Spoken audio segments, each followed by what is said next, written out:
Hi, I'm Mike Lappel for BizNews.com. It's great to chat to Ghaleb Cachalia, the Shadow Minister of Public Enterprises. Up for discussion this morning, Mr. Cachalia, is the fact that when load shedding strikes, the lights don't go out for everyone in the country. Politicians, members of the executive in the Brinterian estate in Pretoria are seemingly pretty far removed from the blackouts everyone else has to endure, including hospitals. What was your initial reaction when you heard ministers, deputies are exempt? And I want us to explain how they are exempt. Is it from a grid perspective, or is it because they have homes full of generators? Well, to put it in perspective, I was alerted by my colleague who deals with health, Michelle Clark, uh, after she conducted a oversight at hospitals. She said, "Well, there's a tragic situation here. Certain hospitals don't have electricity, and they're not exempt from load shedding." I said, "Well, that's terrible." And I made some inquiries. And then it came to my attention that certain ministers and high up officials were not exempt. Uh, and I made inquiries, uh, and uh, I issued a statement because I was understandably irate about this, because not unlike the situation in the UK where Boris Johnson was in hot water for partying, this is a little bit more serious, I would say. Uh, and what happened was, uh, one of the news channels, SABC, interviewed me and uh, a colleague from the council, to address this issue and to get to the bottom of it. And during that discussion, it it was made apparent to me, because I'm not a technical man, that there are areas which are in close proximity, that are immediately adjacent to key points such as the union buildings and parliament, which uh, are exempt by virtue of their proximity. Uh, because apparently it's a bit of a tricky situation to to differentiate the distribution and reticulation uh, in that manner.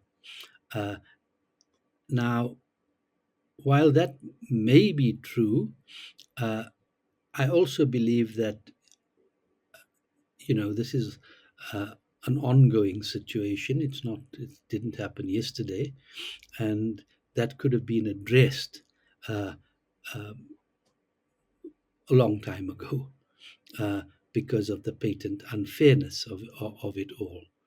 Additionally, uh, it's not just a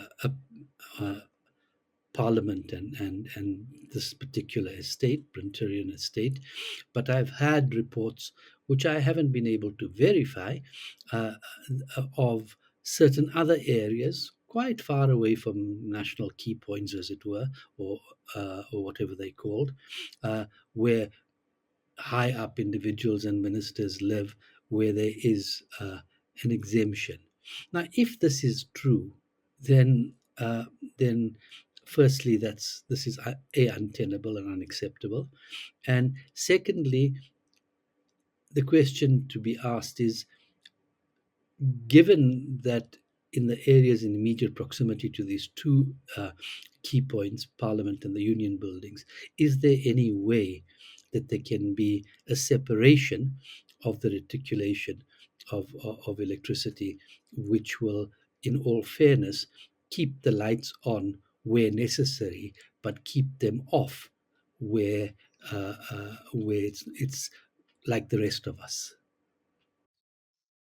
So this is a grid issue. It's not Yes. necessarily the fact that they are exempt by virtue of being members of the executive. It's a grid issue because they happen to live close to the union buildings. Is my understanding correct? In those two areas, I'm led to understand. However, in other areas, I mean, I've had colleagues ring me from Constantia. I've had colleagues ring me from all over the place, and not just colleagues, ordinary people who've called in to say, well, I live next to a high up chappie. Why am I not load shed? Don't get me wrong, I don't enjoy load shedding, but I think it's unfair. And this is the sort of comment that I receive reasonably regularly. Now, there is a national standard that regulates who is load shed and who is spared. Yes, Hospitals are not spared. They need to buy generators. Are there plans afoot to seek to change this national?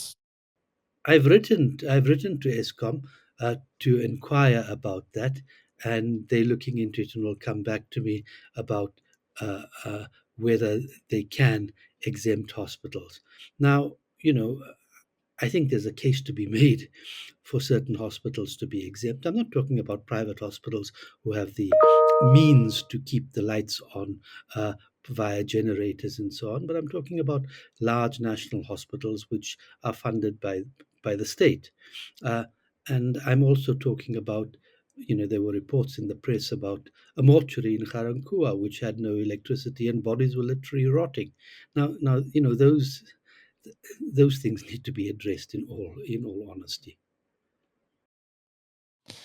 Are you seeking answers from your DA counterpart? You've said that you did have a discussion there. Is there Yes, anything forthcoming from your discussions with the Tshwane Metro Council? I will follow up with him and find out exactly what the situation is, uh, uh, and uh, uh, and then um, and then take it forward on that basis, because it is something which captures the imagination is the wrong word, but captures the concern, if you like, of ordinary citizens who have to suffer on a daily basis when others don't. I mean, that's just patently unfair, and we should be being fair uh, across the board, and particularly the hospital issue.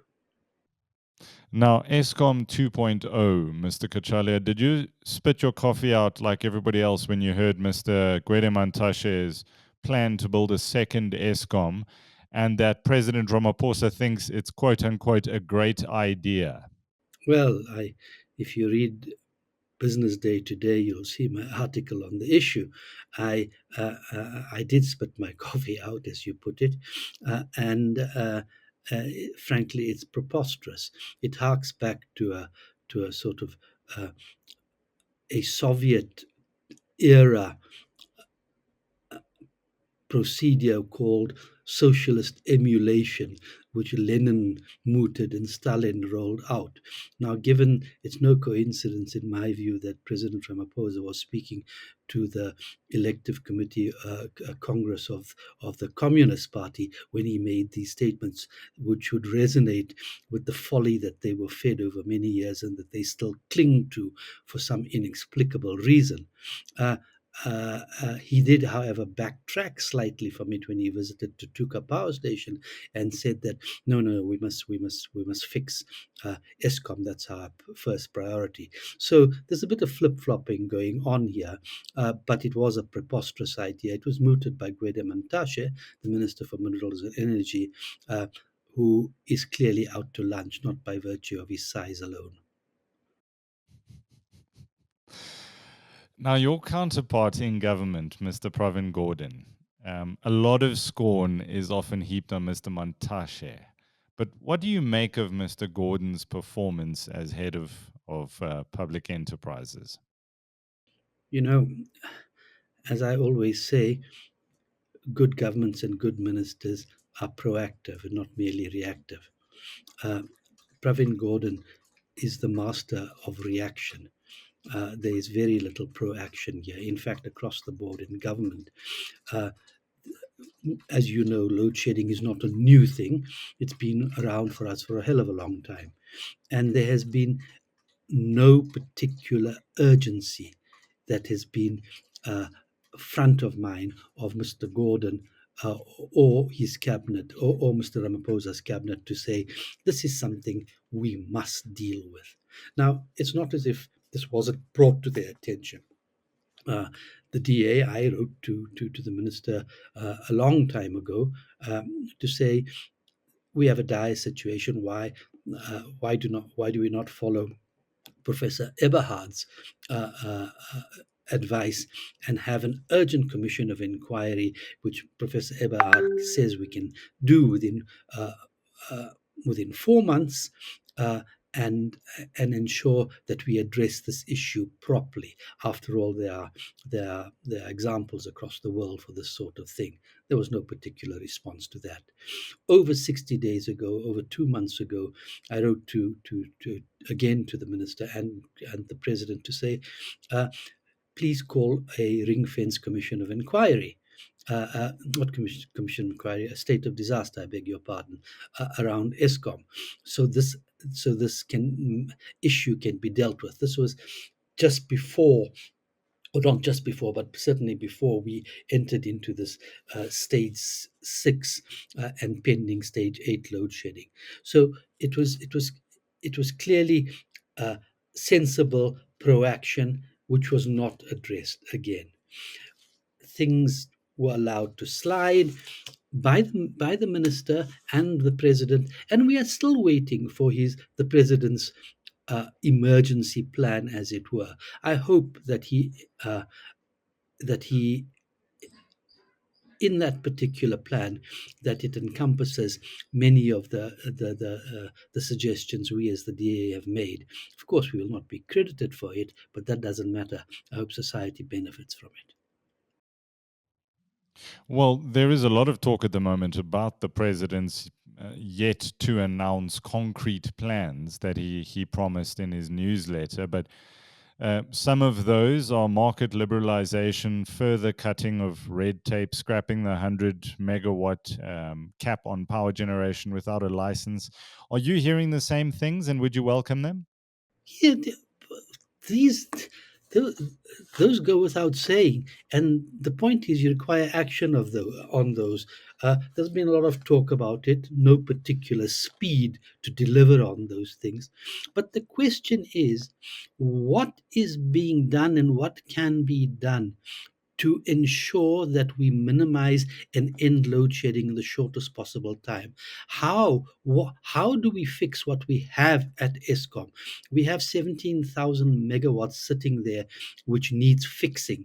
If those 17,000 megawatts are brought on board, it effectively fixes the base load issue, and you don't really have load shedding unless you go into maintenance planned or unplanned.